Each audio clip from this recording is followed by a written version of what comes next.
कागचेष्टा बकुलध्यानं श्वाननिद्रा तथैव च अल्पाहारी गृहत्यागी विद्यार्थी पंचलक्षणम। तो कह रहे हैं कि इस श्लोक के अनुसार बच्चों को कुछ सिखाना चाहिए, इन गुणों को विकसित करने हेतु प्रेरित करना चाहिए, मार्गदर्शन दीजिए। ये आप लोग भी छोटे रहे होंगे तो ये इस तरह की बातें घर वाले या स्कूल वाले लोग बोलते रहे होंगे। जो अच्छा विद्यार्थी होता है उसमें ये सब बातें होती है। कागचेष्टा माने कौवे की तरह लगा रहता है।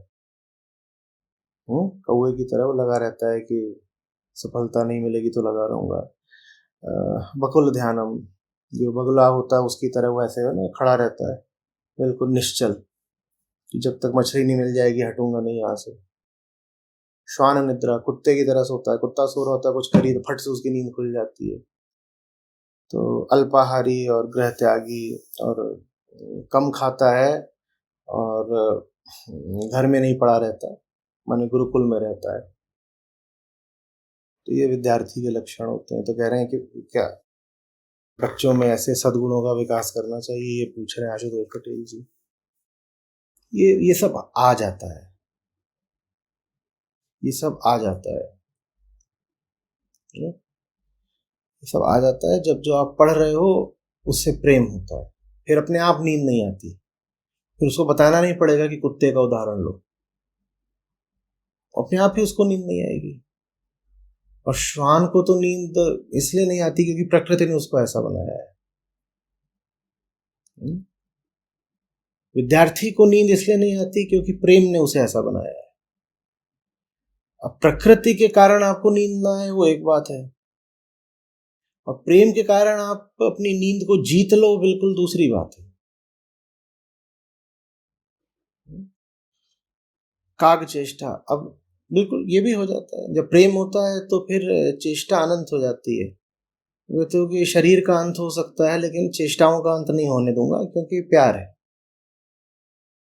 तो विद्यार्थी का मतलब वो जिसको विद्या से प्रेम हो गया है, जिसके पास अब कोई अर्थ नहीं बचा। अर्थ माने स्वार्थ, कामना।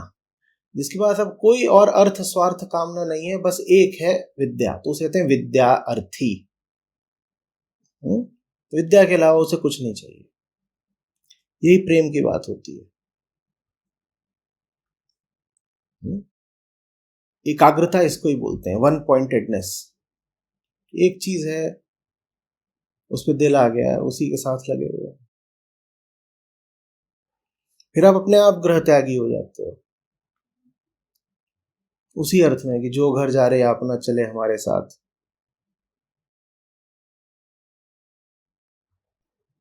बहुत बातों पर मत ध्यान दिया करिए, एक बात पर ध्यान दिया करिए। एक साधे सब सधे। बच्चा कुछ अगर पढ़ रहा है तो उसे बताइए कि वो पढ़ना उसके लिए क्यों जरूरी है। उससे पूछिए कि तुम इतिहास पढ़ रहे हो, इतिहास क्यों पढ़ रहे हो, अच्छा बताओ इतिहास क्यों पढ़ना चाहिए। हमें पता ही नहीं होता हम इतिहास पढ़ क्यों रहे हैं। अच्छा गणित पढ़ रहे हो, क्यों गणित सीखनी है जरूरी, बताओ। अंग्रेजी पढ़ रहे हो, अंग्रेजी क्यों पढ़ाई जा रही है, क्यों पढ़ना चाहते हो। कोई औचित्य नहीं है तो क्यों पढ़े अंग्रेजी। और औचित्य समझ में आ गया तो फिर पढ़े बिना रहा ही नहीं जाएगा। प्यार बहुत बड़ी बात होती है, सबसे बड़ी ताकत। हम उस ताकत को कभी जगाते ही नहीं। जो सबसे बड़ा बल हमें उपलब्ध हो सकता है, हम उस बल से बिल्कुल वंचित रह जाते हैं। प्यार से बड़ा बल नहीं होता। वो सब करा देता है। इश्क नचाए जिसको यार वो फिर नाचे बीच बाजार। और वो गजल है ना वो अभी कि तुम भी ऐसे हो जाओगे जब इश्क तुम्हें हो जाएगा। जब इश्क हो जाता है तो सारे सद्गुण अपने आप प्रकट होने लग जाते हैं। ये प्रेम की महिमा है। जो आप सोचते थे आप कर ही नहीं सकते, प्रेम में आप वो करने लग जाते हो। सब लग जाता है, बकुल ध्यानम भी हो जाता है, श्वान निद्रा भी हो जाती है, काग चेष्टा भी हो जाती है, सब होने लग जाता है। जादू होने लग जाता है। जो बहुत खाते थे उनका खान पान छूट जाता है। जो बहुत सोते थे उनकी आंखों की नींद उड़ जाती है। जो बहुत डरते थे वो एकदम निडर अभीत हो जाते हैं। जो बहुत बोलते थे वो चुप हो जाते हैं। जिनके मुंह में जबान नहीं थी वो बोलना सीख जाते हैं, सब हो जाता है। तो इस सद्गुण वगैरह का विकास मत करिए।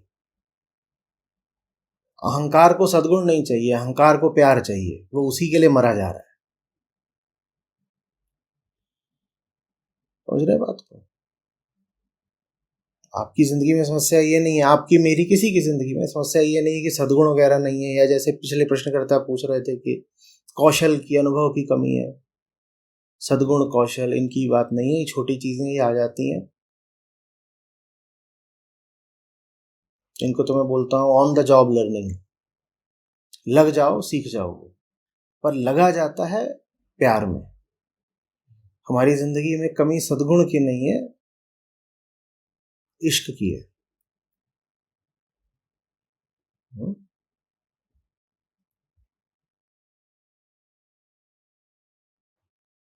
सब सीख जाता है आदमी, on the job, on the go, सब सीख जाता है।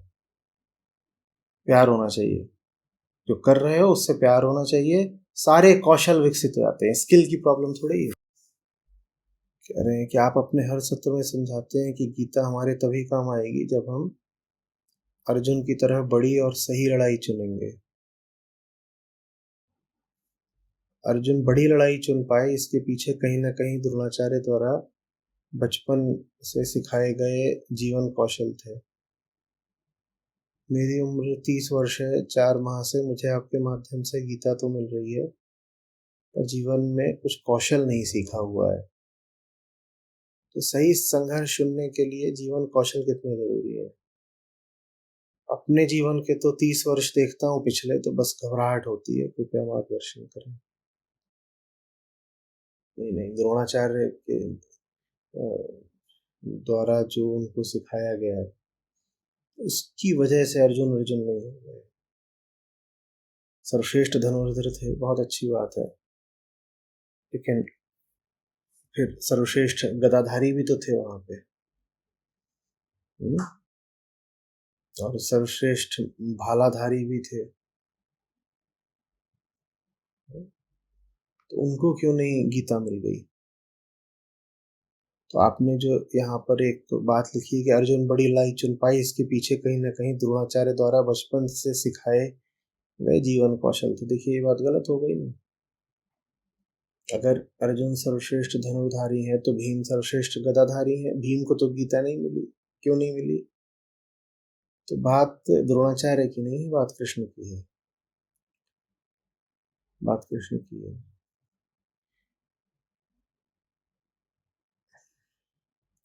सही लड़ाई आप चुन पाए, इसके लिए जरूरी है कि आपके जीवन में कोई कृष्ण जैसा हो और आप उससे भाग न जाए। अर्जुन का भी भागने का बहुत मन कर रहा था, पहला पूरा अध्याय यही है कि मैं तो चला, मैं नहीं रुक रहा, ये सब लड़ाई झगड़ा दंगा फसाद ये अच्छी बात नहीं है, मैं तो जा रहा हूँ केशव।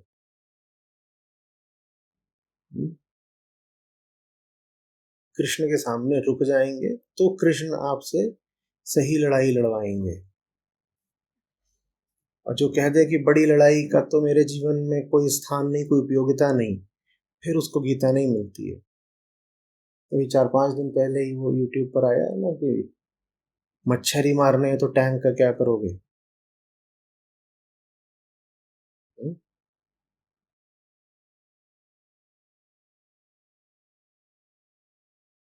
जो पहला है सदा वही पहले आता है। कृष्ण पहले आते हैं और कृष्ण आपका परिचय फिर बड़े युद्धों से करवाते हैं। और जो बड़े युद्ध को पीठ दिखाएगा वो गीता नहीं पाएगा। पहले ही अध्याय में अर्जुन ने बोल दिया होता मुझे लड़ना ही नहीं है, आप चाहे जो बोल लीजिए, मैं जा रहा हूँ, सोने दो, भाईचारा निभाना है, जा रहा हूँ, गले गले मिलूंगा अपने भ्राताओं से। तो गीता पहले अध्याय के आगे ही नहीं बढ़ती, फिर वो पहले अध्याय में समाप्त हो जाती। रजामंदी होनी चाहिए कि संघर्ष आगे बढ़ाऊंगा तो फिर गीता आगे बढ़ती है। जो संघर्ष से बच रहा है वो गीता से बच रहा है, जिसका संघर्ष जहां पर रुक जाएगा उसके लिए गीता वहीं पर रुक जाएगी ना। आप लोग सब मेरे साथ हैं गीता श्रृंखला में। आप लोगों से भी कहता हूँ, संघर्षों को कहीं पर विराम मत लगा देना, आपकी गीता को वहीं पर विराम लग जाएगा। थोड़ा जान लगाना सीखो, थोड़ा धक्के खाना और धक्के मारना सीखो, थोड़ा भिड़ना सीखो। और भिड़ा तो अंधेरे और अधर्म से ही जाता है ना। जहां अंधेरा देखो, जहां अधर्म देखो, वहां पर थोड़ा सा पांव जमाना सीखो। जैसे कहते हैं ना, लठ गाड़ कर खड़े हो जाना, लठ गाड़ना सीखो, भागना नहीं। जो भाग गया उसकी गीता उसी जगह उसी क्षण रुक गई।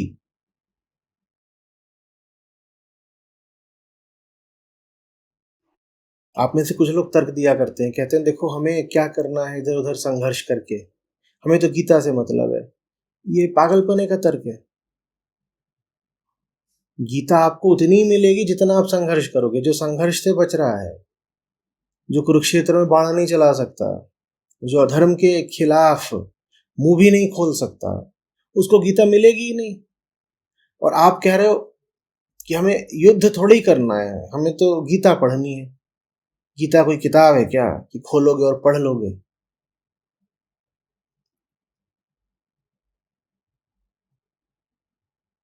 गीता वो औषधि है जो चोट के माध्यम से ही मिलती है। जो चोट खाने को तैयार नहीं होगा उसको वो औषधि भी नहीं मिलेगी। गीता कोई किताब थोड़ी है कि हम तो किताब पढ़ने आए हैं, हमें गीता पढ़नी थी इसलिए हम आचार्य जी के पास गए। ये वक्तव्य विक्षिप्तता का है कि हमें तो गीता पढ़नी थी तो आचार्य जी के पास गए। गीता आपको अर्जित करनी पड़ती है, मेरे पास आने भर से आपको नहीं मिल जाएगी। अपने जीवन में थोड़ी वीरता, थोड़ा साहस दिखाना पड़ेगा। जहां अधर्म है वहां जूझना पड़ेगा।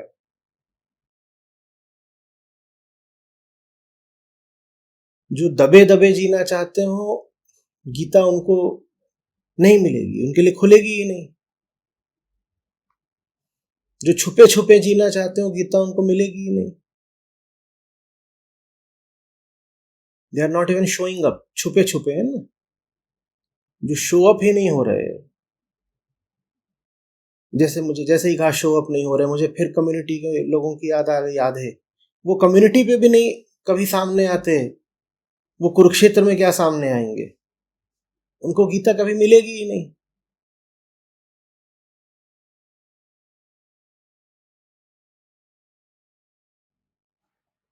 हम्म?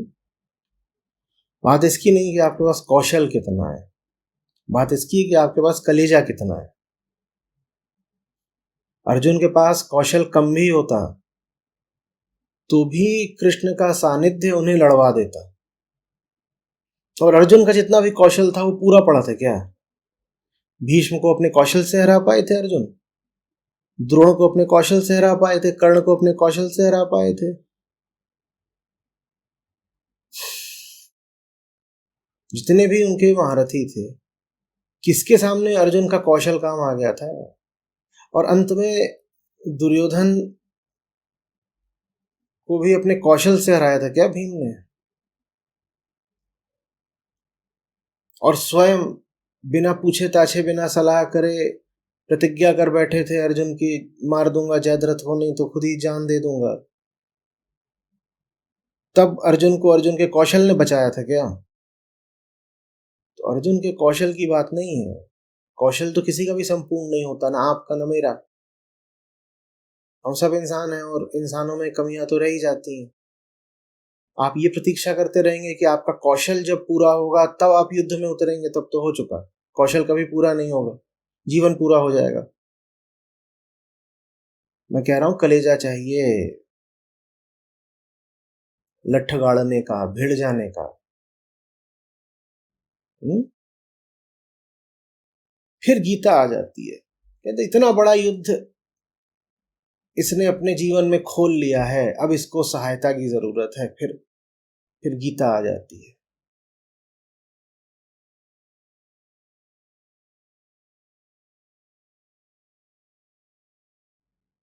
संसार का गणित कहता है पहले तैयारी करो फिर युद्ध में उतरो। गीता का गणित दूसरा है। गीता का गणित कहता है सही युद्ध चुनो, फिर मैं तुम्हें मिलूंगी। गीता का गणित कहता है तुम सही युद्ध कर लो, फिर मैं तुम्हें मिलूंगी और मैं तुम्हारी तैयारी करवा दूंगी।